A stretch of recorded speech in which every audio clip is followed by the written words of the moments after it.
Hello ভাই, good morning. সবাইকে জানাই শুভ সকাল। এখন ভোর 5টা। আমি ঘুম থেকে উঠে ব্যায়াম করে নিয়ে বাইরে প্রকৃতির দৃশ্যটা দেখছিলাম এবং আপনাদের সঙ্গে সেটা শেয়ার করলাম। ঘরের সব জানালা দরজার পর্দাগুলো খুলে দিলাম যাতে প্রকৃতির সুন্দর দৃশ্যটি আমি আপনাদের দেখাতে পারি। ব্রাশ নিয়ে ঝাঁটা নিয়ে বাইরে এলাম উঠোনটা পরিষ্কার করার জন্য।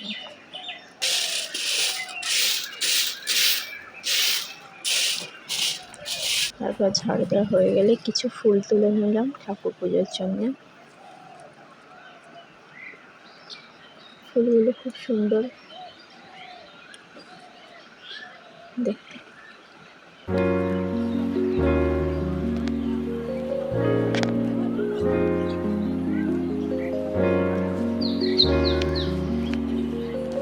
ফুল তুলে নিয়ে স্নান করে পুজো দেওয়ার জন্য ঠাকুর ঘরে নিয়ে যাচ্ছি এবং ফুলগুলো রেখে ঠাকুরের থালা বাসন নিয়ে সেটা মাজার জন্য কলে এলাম। সেখান থেকে থালা বাসন মেজে ঠাকুর ঘরে এসে সেগুলোকে সুন্দর করে সাজিয়ে নিলাম এবং নিজেও সেখানে বসে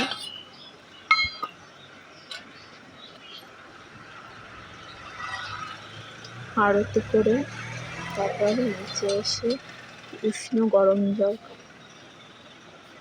খাওয়ার জন্য গরম জল করে নিয়ে এসে বসলাম। গরম জল খেয়ে তারপর পড়ানোর জন্য স্টুডেন্টের বাড়ি প্রবেশ।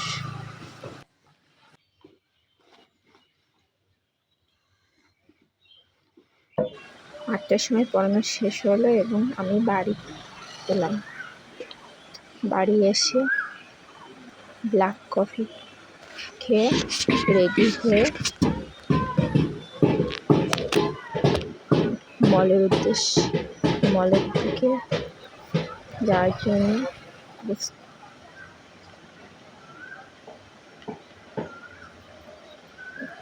সাইকেলটা নিয়ে বেরিয়ে পড়লাম।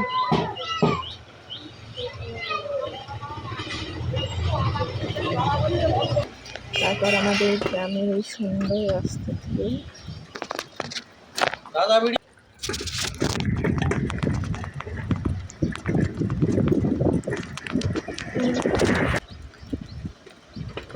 রাস্তার দুপাশের এই সুন্দর দৃশ্য দেখতে যাচ্ছিলাম আর আপনাদের সঙ্গে সেটা শেয়ার করলাম। তারপর মলে প্রবেশ করলাম এবং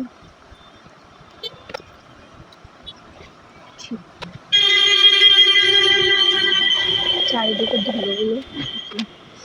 ঝোড় দিকে ছেড়ে পরিষ্কার করে নিলাম। তারপর কিছু দুল ছিল যেগুলোকে সুন্দর করে রাখার জন্য বাক্সগুলোর মধ্যে কেটে রাখছিলাম।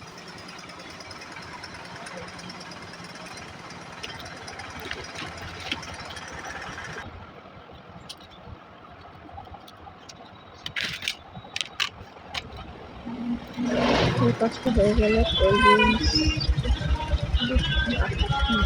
ঠিক করে রাখছিলাম। গরম ভাই চলে এসছে, সবাই এটাই পছন্দ করবে। তারপর 1টার সময় লাঞ্চ টাইম ছিল এবং খেয়ে নিচ্ছিলাম।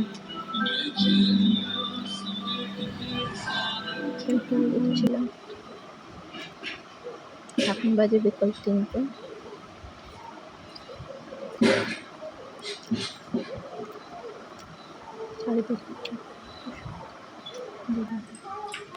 এখন বাজে বিকাল 5টা। বাইরে এসে দেখছিলাম আজকে বাইরের রাস্তাটাকে।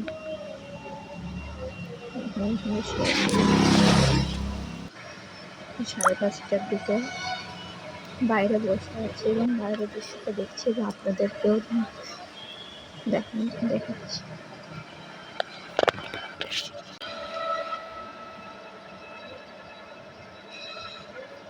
তারপর 6টা বেজে গেছে, আমার ছুটির টাইম হয়ে গেছে। আমি গাড়িটা নিয়ে বেরিয়ে পড়েছি বাড়ির চারিদিকে অন্ধকার হয়ে গেছে। হাই রোডের পাশে লোক থাকলেও আমাদের গ্রামের রাস্তাটা খুব শান্ত নির্ঝঞ্ঝাট, যেটা আপনাদের সঙ্গে আমি শেয়ার করবো।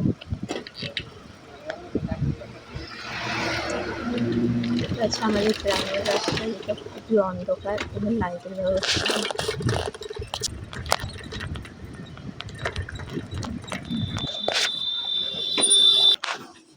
বাড়ি এসে সাইকেলটা রেখে ঘরে ফ্রেশ করলাম, তারপর ফ্রেশ হয়ে নিয়ে একটু চা বিস্কুট আর মুড়ি নিয়ে বসলাম। তারপরে খেয়ে মুখে নিয়ে